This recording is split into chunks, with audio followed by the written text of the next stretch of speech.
నమస్తే అండి రామారావు. నమస్తే అమ్మ. రామారావు గారు, తొలినాళ్లలో నాగి గారు ఎంత పెద్ద హీరోనో మంచి హీరోనో తెలిసిందే. అయితే తెర వెనుక కూడా ఆయనకి పెద్ద పెద్ద వాళ్ళతో సత్సంబంధాలు ఉండేవి, చాలా మంది అభిమానులు ఉండేవారు, రాజకీయ నేతలు రాజకీయ నాయకులు కూడా. అని నాగయ్య గారికి సర్వేపల్లి రాధాకృష్ణన్ గారికి మంచి అనుబంధం ఉంది అని ఒకసారి మీరు చెప్తేనే విన్నాం మేము. ఏం అనుబంధం అది, ఏం జరిగింది అప్పట్లో? ఇక్కడ నాగయ్య గారు చెప్పాలి, మన తెలుగు ఇండస్ట్రీకి మొట్టమొదటిసారిగా అందంగా ఉన్న హీరో ఎవరంటే నాగయ్య గారు. ఆయన స్వర్గసీమలో ఆయన పక్కని భానుమతి యాక్ట్ చేసింది. అంటే ఆయన పక్కన ఉన్న అమ్మాయి ఎలా ఉండాలి, స్లీవ్లెస్ జాకెట్తో ఉంది.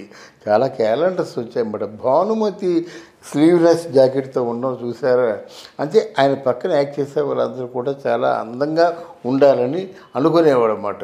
ఆ రోజుల్లో యోగి వేమన ఎంత మంచి పేరు, ఆయనకి మహానుభావుడు అనే పేరు. పోతన ఎంత మంచి పేరు. నిజంగా పోతన సినిమా చూసే ముమ్మిడివరం బాలయోగి ఆయన అవధానం అయిపోయాడు అన్నమాట. అప్పటి నుంచి అలా కూర్చునిపోయినాడు.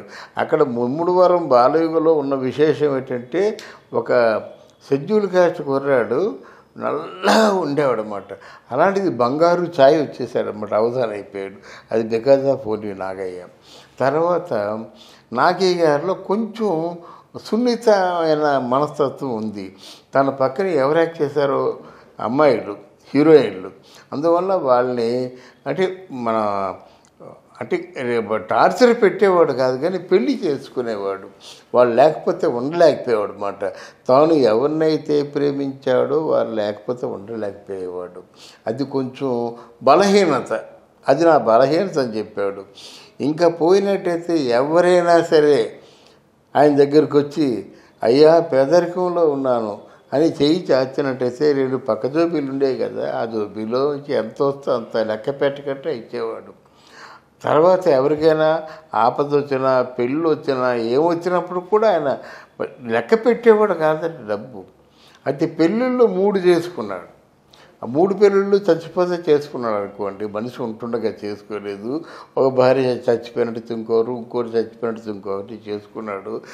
చివరికేమో జయమ్మ అనేటువంటి అమ్మాయితో పెళ్లి చేసుకున్నాడు అన్నమాట. ఇది పరిస్థితి. నాగయ్య గారి తాలూకు ఇది అంటే చేతికి ఎముక లేకుండా చేసినటువంటి దాన ధర్మాలు ఆయన ఒకే సినిమాలు కూడా తీశాడు.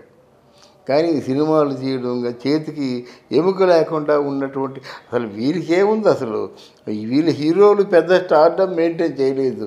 నాగయ్య మెయింటైన్ చేసేవాడు.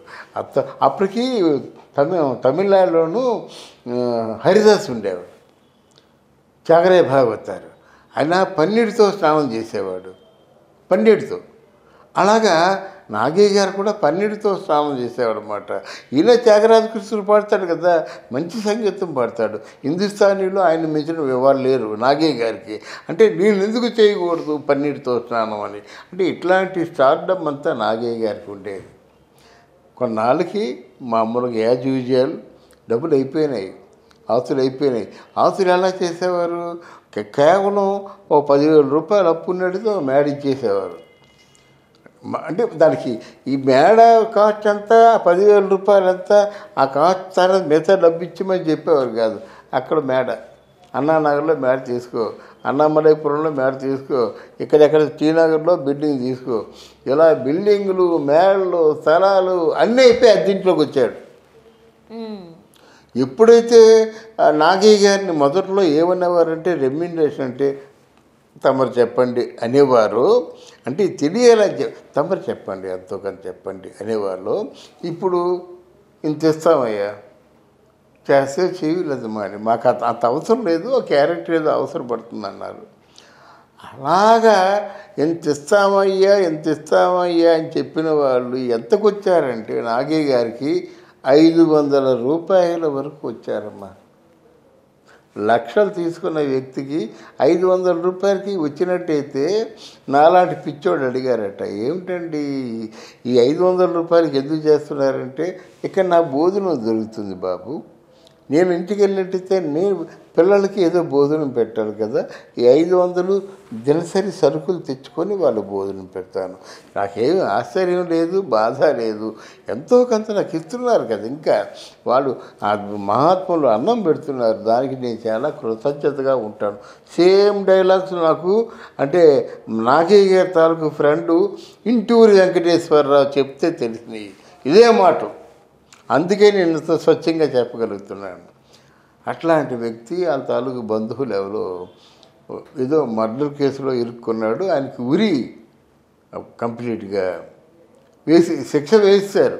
ఈయన వచ్చి కాలు పట్టుకున్నాడు. నేనేం చేయగలనయ్యా నేను అంటే, నువ్వు చేయగలవు అంటే ఏం చేయగలను నేను అంటే, మైసూరు మహారాజా లాంటి వాళ్ళు మీకు ఆయన సీటు మీకు చూపించి కనకాభిషేకం చేశారు కదా, మీరు ఆయన తలుచుకుంటే ఏమైనా చేస్తారు. మైసూరు మహారాజు దగ్గరికి వెళ్ళాడు. అంటే నేను మీకు ఏం చేయగలను అన్నాడు అన్నమాట. నాకు పోనీ డబ్బులు అడిగాడా, అడగలేదు. ఇది జరిగిందమ్మా యాక్చువల్గా, మీరు నాకేమీ చేయొద్దు. ఇక్కడ ఉన్నాడు కదా మా ఫ్రెండు, ఆయనకి ఉరి వీశారట, అది తప్పించండి. ఇది ఎక్కడ అంటే అప్పట్లో చట్టాలు చాలా స్ట్రిక్ట్గా ఉండేవి అన్నమాట. ఒకసారి కోర్టు డిసైడ్ చేసిన తర్వాత మనం ఏం చేయలేం కదా అని చెప్పారట. అక్కడి నుంచి అభయం ఇచ్చేసాడు ఈయనకి, నీకు ఎలాగైనా కాపాడుతానని చెప్పేసి. అప్పుడు చేసేది లేక మద్రాసులో సవేర హోటల్ పక్కనే సర్వేపల్లి రాధాకృష్ణ ఇల్లు ఉంది. ఆయన దేనికో వచ్చాడు మద్రాసు. అయ్యో రాష్ట్రపతి కదా ఆయన వచ్చాడు, దేనికో ఆయన కలుసుకుంటే బాగుంటుంది అని చెప్పేసి వెళ్ళేసరికి ఆయన ఎదురొచ్చాడు. నాగి గారు వచ్చారంటే ఎదురొచ్చాడు అన్నమాట. ఏంట్రా నా టైం బాగానే ఉందనుకున్నాడు. అనుకుంటే మామూలుగా ఆయన కూర్చోబెట్టాడు. అది పర్లేదు బాబు, పక్కన కూర్చుంటాను. లేదు, మీరు మహానుభావులు, మీరు కూర్చోండి. ఏం చేయమంటారో చెప్పండి నాకు.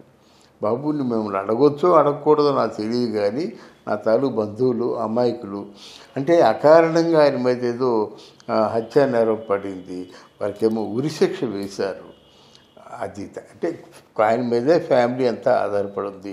అది తప్పించినట్టయితే మీరు నాకు చాలా సహాయం చేసినట్టే అవుతారని చెప్పేసరికి చట్టాలు స్ట్రిక్ట్గా ఉన్నాయి.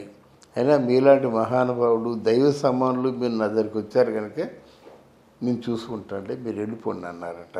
నాగయ్య గారి జీవితంలో అపురూపమైన ఘట్టం ఏదైనా ఉందంటే ఆయన మాటకి అంత విలువ ఉండేదన్నమాట. పోనీ సర్వేపల్లి రాధాకృష్ణ దగ్గరికి వచ్చారు, అయ్యే పనిలో పని నాకేమీ లేదు, 1,00,000 రూపాయలు దానం చేయండి ఏదో అంటే చేసేవాడు. అది లేదు, ఈ ఒక్క మాట చెప్పాడు, ఆయన వరం ఇచ్చాడు, వచ్చేసాడు. ఆయన గురించి ఎక్కడ ఆ మైసూరు మహారాజు ఇచ్చేవాడు. ఆయన గురించి అడిగితే మైసూరు మహారాజు ఇచ్చేవాడు. ఆ మహారాజా అంటే వాళ్ళ క్యారెక్టర్లు ఎంత మంచి క్యారెక్టర్లు అమ్మా. అలాగే సర్వేపల్లి రాధాకృష్ణని అడిగినట్టు ఏదో చేసేవారు ఆయన. అంటే మామూలుగా ఆంధ్రప్రదేశ్కి నాటక అకాడమీ చైర్మన్గాను రాజు తలుచుకుంటే దెబ్బలు కొరవా చేసేవారు, కానీ నెవర్. అదే ఎంత గొప్ప అనుభూతి, ఎంత క్యారెక్టర్ అది నాగయ్య గారి క్యారెక్టర్. అందుకే ఇప్పుడు రామారావు గారు, నాగేశ్వరరావు గారు నాగయ్య గారికి దండం పెడుతున్నారంటే అంతటి నీకు ఆ విషయం తెలిసిన తర్వాత ఎంత గౌరవం పెరిగింది ఆయన మీద. అది మాట. అంటే మనకున్నటువంటి ప్రేక్షకుడు కూడా ఈ విషయం తెలియాలని చెప్పేసి నేను మనవి చేసుకుంటాను. అంత ఉన్నతమైన వ్యక్తిత్వం కలిగి ఉన్నారు కాబట్టి అవును, ఇంకా మనం మాట్లాడుకుంటున్నాం, ఇంకా వాళ్ళని జ్ఞాపకం తెచ్చుకుని ఒక్కొక్కసారి అంతా విన్న తర్వాత ఇంకేం నెక్స్ట్ ఏం మాట్లాడాలో తెలియదు. అవునమ్మా, కరెక్టేనమ్మా. హార్ట్ఫుల్ గా థ్యాంక్స్ చెప్పుకోవడం తప్ప, వాళ్ళ వ్యక్తిత్వాలు చూసి మనం ఏదో నేర్చుకుని అలా ఫాలో అయ్యడం తప్ప, అలా ఫాలో అవ్వడం తప్ప ఇంకేం చేయలేం. చాలా మంచి విశేషాలు తెలియజేశారండి. Thank you.